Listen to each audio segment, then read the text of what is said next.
이런 시대에 우리 리더들이 그래서 놀라운 성과를 내면 좋은데 정말 놀라운 성과를 낼 가능성이 높을까요? 실패할 가능성이 높을까요? 이것도 한번 질문을 드려보고 싶어요. 우리가 보통 리더십을 생각을 할 때 그러니까 환상 같은 게 있어요. 리더라면 아마도 실패 따위는 절대 하지 않을 것 같다라는 환상이죠. 이거는 맞습니다. 일반인들에 비해서 리더는 성공률이 높습니다.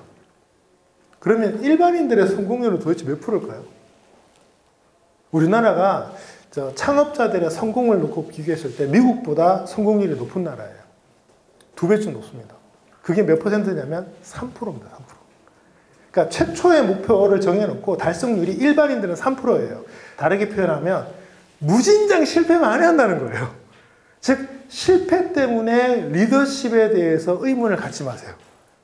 우리는 원래 실패 많이 합니다. 오히려 중요한 건 어떻게 하면 덜 실패할까, 좀 더 성공할까 고민하는 건 너무 좋은 태도인데 실패 자체에 너무 가혹한 게 또 리더분들의 특징이에요.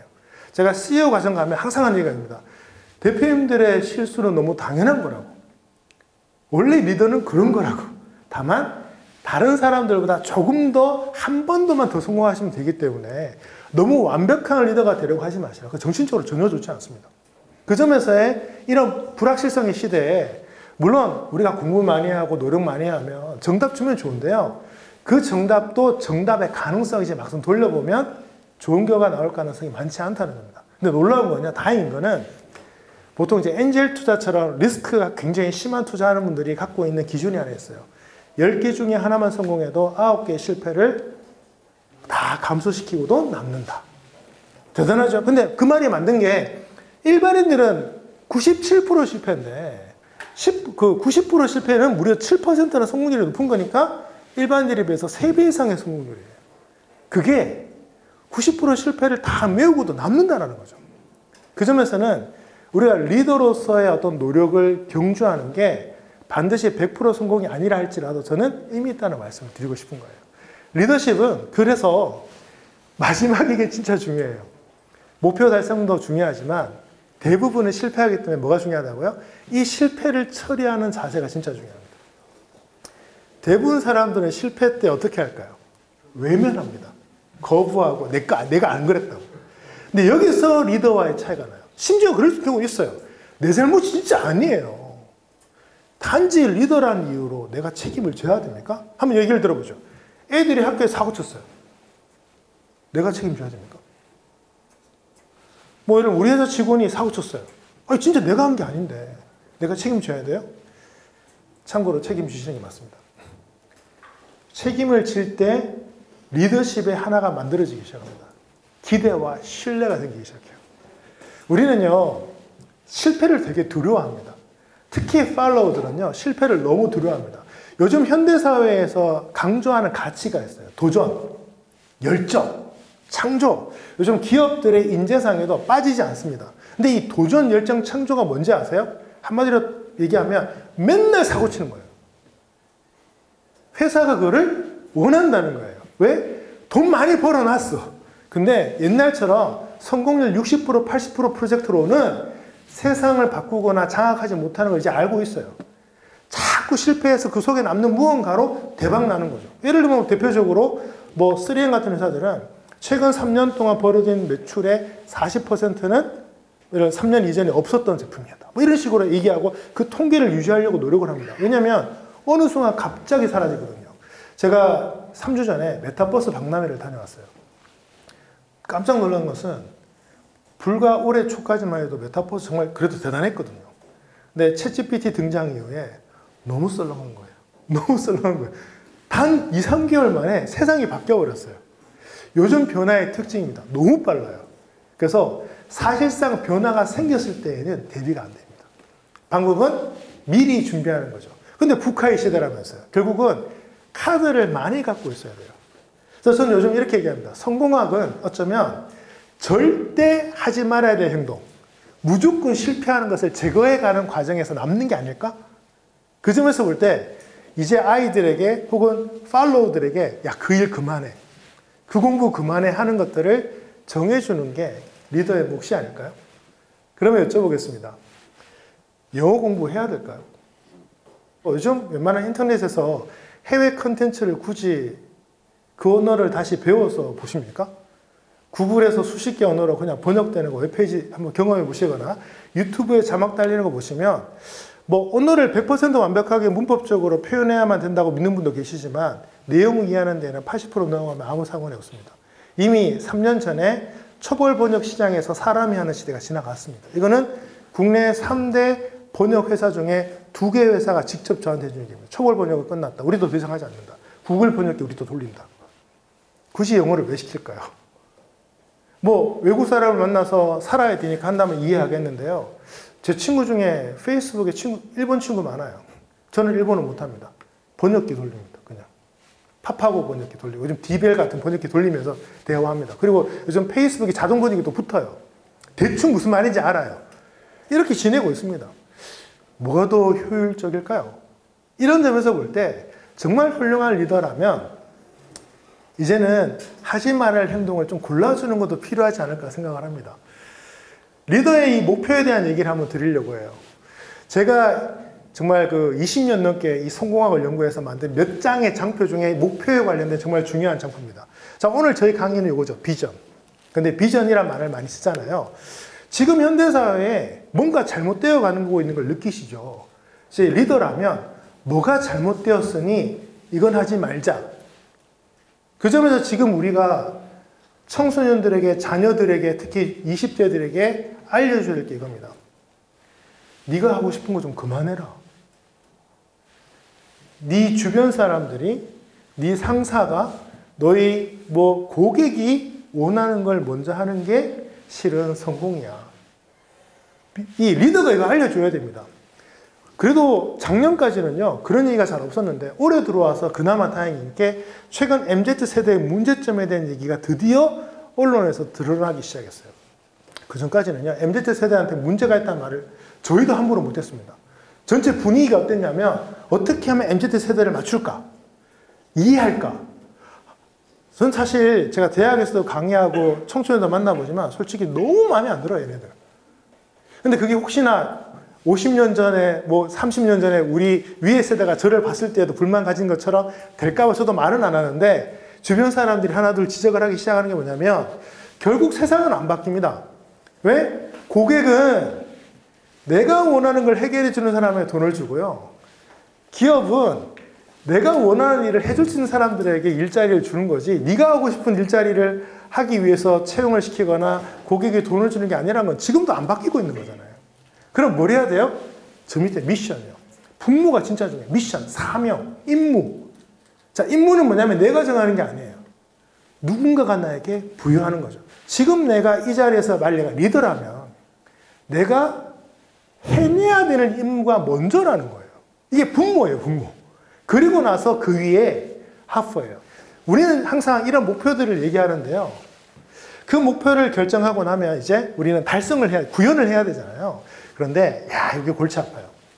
제가 성공학을 연구하면서 목표에는 자원이 필요하다는 걸 배웠어요. 목표를 달성하려면 자원이 필요해요. 대표적인 게 시간이죠. 그리고 돈도 있으면 좋죠. 사람도 있어야 되고 지식도 있어야 돼요. 이게 필수 4대 자원. 쭉 얘기하는데 10가지 요소가 있는데요. 가장 중요한 게 뭔지 아세요? 가장 영향력 큰 거. 환경이에요. 저도 금수저로 태어나고 싶었어요. 저희 애가 진짜 저한테 그랬다고. 왜 아빠는 재벌이 아니에요? 할 말이 없는 거죠. 아니 근데 지가 재벌 되면 안 돼요? 왜 굳이 아빠가 재벌 돼야 돼요? 그래야 지가 재벌 2세가 되거든요. 그럼 또 재벌 3세가 되는 거잖아요. 본인이 하려고 하지 않는 거예요. 차라리 정말 나는 재벌이 돼야겠다. 그래서 목표가 이거죠. 왜 나는 이재용으로 태어나지 않았지가 아니라 내가 이병철이 되어준다면. 그리고 바뀌면 되는데 많은 사람들은 네가 알아요. 네가. 환경 속에 태어나기를 바랍니다. 그리고 실제로 그런 환경이 태어나면 유리한 것도 사실이에요. 그런데 다행인 것은요. 현대사회가요. 하나님께서 환경만으로 모든 것을 이루지는 못하게 하셨어요. 40점 정도는 되는데 우리가 성공을 70에서 80점 이상 넘어가면 성공이라고 얘기할 수 있거든요. 환경이 굉장히 범위가 크긴 한데 그것만으로는 절대로 성공 못하게 하셨어요. 뭔가 더 해줘야 돼요. 자, 그 점에서 볼 때 여쭤보겠습니다. 돈이 많고요. 정말 삐까뻔쩍하게 살 수 있고 여기 아버지 회사에 막 수많은 직원들이 나를 막 떠받들어요. 2세라고. 공부를 열심히 할 가능성은요. 일을 열심히 할 가능성은요. 많다고 생각하십니까? 적다고 생각하십니까? 제가 부자를 당연히 추구했기 때문에 부자들을 만나려고 노력했고요. 부자를 만나는 사람들도 만나려고 노력했는데 그분들이 한결같이 갖는 고민이 하나 있습니다. 2세가 골치 아파요. 돈은 많은데 물려줬다가는 2년 내에 다 날릴 것 같아요.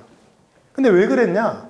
돈이 많으니까 애들한테 돈 걱정 안 하게 살게 해준 거죠. 그랬더니 이제 물려줄 때가 되니까 야, 애가 완전 망가진 거죠. 망가진 거죠. 참 어떻게 보면 공평한 것 같습니다. 부자들은 자녀들 때문에 고민하는 거예요. 적어도 TV에 나오는 재벌 2세가 3세가 정말 바람직해서 계속 부가 이어가는 경우는요.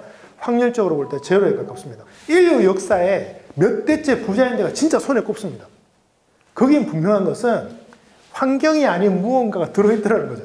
그게 찾아보니까 저런 겁니다. 쭉 내려가면 원칙이에요. 원칙. 자, 지금 이걸 제가 여기서 놓으면 하늘로 올라갈까요? 땅에 떨어질까요? 확실합니까? 우리는 이것을 원칙, 법칙이라고 합니다. 제 마음이 어떻든 간에 무조건 떨어져야 되죠. 만약에 올라가면 어떻게 될까요? 제가 이제 뭐 종교의 창시자가 될 수도 있어요. 하지만 떨어지는 게 맞는 거죠. 우린 다 알고 있습니다. 그걸 법칙이라고 그러죠. 법칙이란 때, 장소, 사람에 상관없이 무조건 들어맞아요. 그렇다면 이 세상을 관통하는 원칙이 있겠죠. 아까 말씀드렸습니다. 북한의 시대에서 우리는요. 세상을 읽을 수가 없어요. 너무 넓잖아요. 정보도 부족한데요. 그래서 우리가 할 수 있는 게 뭘까를 좁혀보면 이런 거죠. 절대 안 변하는 게 뭐지? 그리고 하지 말아야 될 건 뭐지 정도는 우리가 볼 수 있어요. 그 점에서 우리 이제 선택을 해야 됩니다. 그런데 이게 리더십의 본질이더라고요. 제가 첫 시간에 리더십이 아닌 리더십이 하나 있다고 말씀을 드렸습니다. 뭐였죠? 셀프 리더십이요. 자, 이제 헌신형 리더라는 것을 한번 놓고 생각을 해보겠습니다. 우리의 환경, 경험, 지식을 놓고 고민을 한번 해보세요. 지금 우리가 또 수십 년 살았잖아요. 제가 확실한 건 이겁니다. 하나님이 적어도 저한테요, 거짓말하면서 막 사기치면서 돈 버는 거는 허락을 안 하신 것 같습니다. 거짓말 한 적 없다는 말은 못 하겠어요. 사람들 속이지 않았다는 말도 못 하겠습니다. 사업하는 사람들이 할 수 있는 웬만한 잘못 저도 다 해봤습니다. 적어도 안 넘어가시더라고요. 어떻게든. 그래서 와이프랑 저랑 하는 얘기가 있어요. 와이프가 독일에서 이제 유학생활 할 때, 독일은 이제 한 달 동안 아무 교통수단에 살 수 있는 학생용 패스 같은 게 있었대요. 근데 보통 그걸 돈이 좀 몇만 원 하는데 유학생 돈이 없으니까 친구들끼리 빌려서 이렇게 쓴대요. 하나 사가지고 돌려서 쓰는 거죠. 갈 때마다. 그러니까 본인도 이제 살까 말까 하다가 그 당시 돈이 좀 없을 때였거든요. 제가 사업 실패하고 또 갖는 상황이라. 근데 친구가 괜찮다고 그 검사 안 한다고 친구가 그걸 줬대요. 걸렸대요. 그리고 바로 직결심판으로 넘어간 거죠. 그리고 거기서 이거 범죄잖아요. 유학생이 이렇게 되면 추방이에요. 한국 와야 돼요. 난리 났습니다. 유학 중에. 저 돈도 없는데 외국 가지도 못하고. 근데 그때 제가 그랬대요. 아내한테. 걱정하지 말라고. 내가 돈을 어떻게 만들어 보겠다고. 변호사님 만들어 보겠다고. 그런 말을 했었대요. 그래서 되게 고마웠다고 하시더라고요. 그래서 결론은 어떻게 났냐? 아무 문제 없이 지나갔어요. 대신 그 과정에서 저희가 회개하고 기도했습니다. 무슨 일이 벌어졌는지는 모르겠는데 다행히 넘어갔어요. 그때 이후에 저희 교육하는 특히 저는 이제 B2C 시장이라 저희가 강의하기 제일 좋을 때가 토요일, 일요일입니다. 사람들이 시간이 나거든요. 평일날은 시간 없잖아요. 이날 제일 비싼 강의를 제가 오래 할 수 있어요. 근데 하루는 고민하다가 제가 이제 토요 과정을 열었는데 이제 돈이 모였어요. 그날 도둑이 들었어요. 요 돈만 싹 사라졌어요. 컴퓨터도 안 들고 왔어요. 돈만 사라졌어요. 그런 경험들을 몇 번 하고 나서 적어도 주일날, 토요일날 메인 비즈니스를 하면 안 되겠다. 근데 B2C 강사에게 그날을 포기하는 건 참 힘든 일이에요. 예를 들면 시장에서 관광객들 대상으로 하는 사람들에게 주일 성수 정말 힘든 일입니다. 근데 하나님께서 일요일날을 꼭 지금의 일요일만 지켜라는 메시지를 하셨는지 모르겠지만 적어도 하루는 안식일로 섬기라고 했으니 내가 그게 일요일로만 먹는다면 적어도 일요일만큼은 유료 비즈니스를 메인으로 하겠다는 생각을 하지 말아야겠다. 물론 이렇게 말을 하면서도 몇 번 한 적이 있습니다만 메인으로 추구하면서 그걸 막 밀어붙이는 것은 절대 허락은 안 하셨던 것 같아요. 배웠으면, 경험했으면 어떻게 해야 됩니까? 이제 이걸 원칙으로 삼는 거죠. 우리가 그런 믿음 갖고 왔으니까 리더로서 사람들에게 우리가 뭔가 보여줘야 되지 않을까요? 성공에 대한 많은 요소와 프로세스가 있습니다. 여기서 중요한 건 이겁니다. 결과를 내기 위해서는 습관을 만들어야 되고요. 습관 만들려면 실행하고 점검 보완해야 되고, 실행을 잘하려면 목표를 세우고 계획을 해야 되고, 목표를 세우려면 동기가 있어야 되는데요. 저 동기 앞에 뭐가 있다고요? 태도가 있어요. 그래서 핵심이 이겁니다. 태도가 결과예요. 따져보면. 그래서 성공하기 대단해 보이지만 결국 이겁니다. 좋은 태도를 갖게 만드는 게 성공하게 되더라고요. 근데 태도가 뭔지 아세요? 어떤 순간에 어떤 상황이 부여될 때 내가 무의식적으로 하는 무언가의 행동이 태도예요. 다시 말씀드리자면 내가 어떤 상황에 왔을 때 생각하거나 하는 행동이 아니고 어떤 상황이 주어질 때 무의식적으로 해버리는 그것이 행동이 태도예요. 그 태도에는 우리의 가치관이 담겨 있죠. 자, 하나의 상황을 말씀드리겠습니다. 새벽 3시에, 저도 예전 같으면 광주 차 몰고 다녔어요. 저녁에 늦게 강의 끝나면 새벽같이 이제 차 몰고 올라가죠. 피곤하죠. 잠이 너무 옵니다. 보통 이제 새벽 3시면 국도는 황색 전면 신호로 바뀝니다. 신호등이. 그런데, 전방에 빨간불이 켜졌어요. 갑자기. 보통 이런 경우에는 사람이 버튼을 누르거나 이럴 때 빨간불이 바뀝니다. 사람이, 이 시간에 사람이? 라이트를 상향으로 딱 봤는데 사람이 없는데 빨간불이에요. 자, 나는 피곤합니다. 지나가시겠습니까? 멈추시겠습니까? 자, 본인도 그렇게 하시겠습니까? 사람이 없는 빨간불에? 자, 두 번째입니다. 내가 운전자가 아니라 조수석에 타고 있어요. 둘 다 피곤해요. 운전하는 사람이 이 상황을 경험했네요. 근데 사람이요, 누워있다가도 차 속도가 줄어들면 느껴요. 딱 봤더니 빨간불인데 사람이 없어요. 얘기합니다. 그냥 가자. 빨간불인데? 그냥 가자니까 사람 없어. 고장난 거야.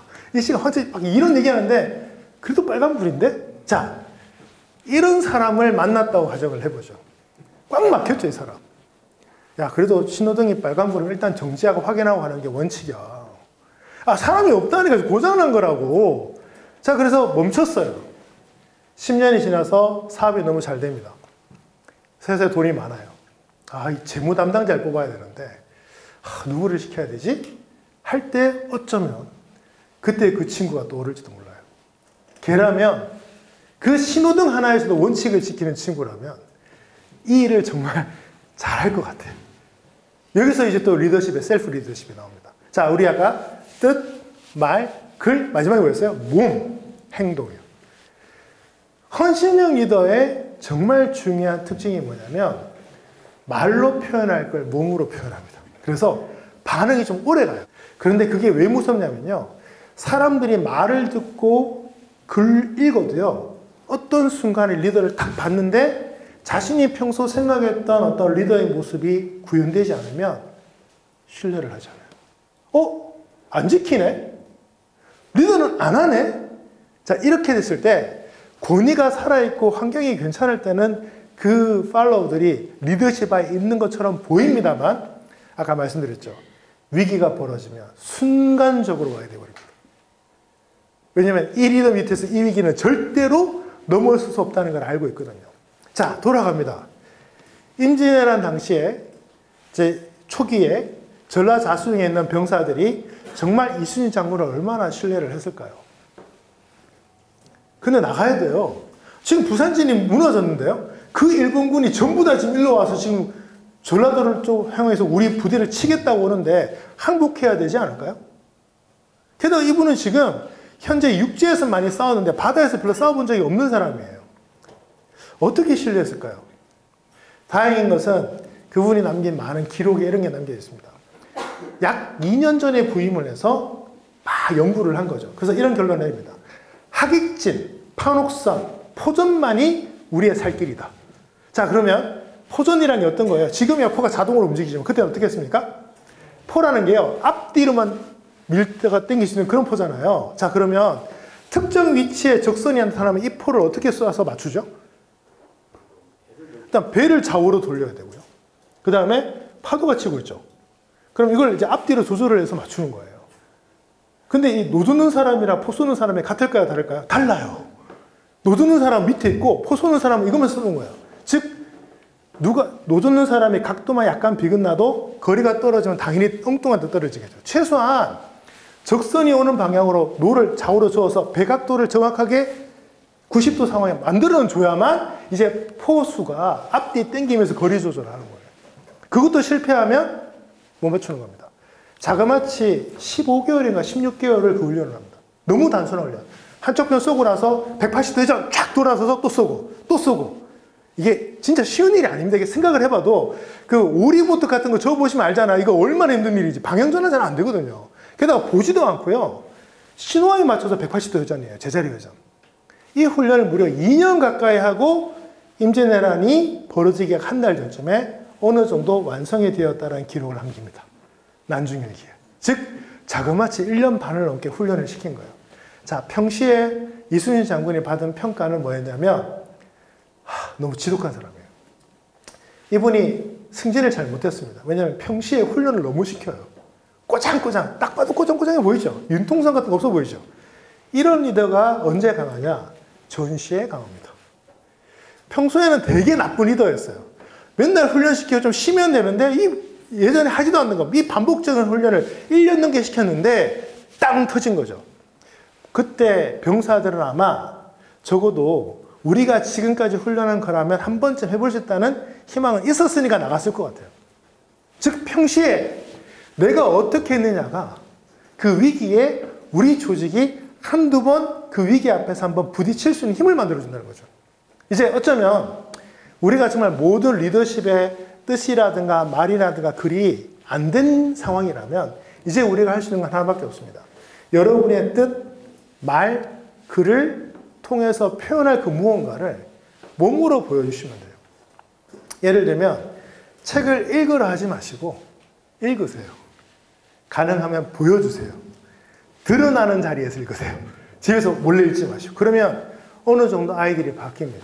단 내가 책을 읽어도 끝까지 안 읽는 애들이 있어요. 그럴 땐 지시도 해야 되지만 적어도 책을 읽는 부모님들이 계시면 절반 정도의 아이들은 말하지 않아도 책을 읽습니다.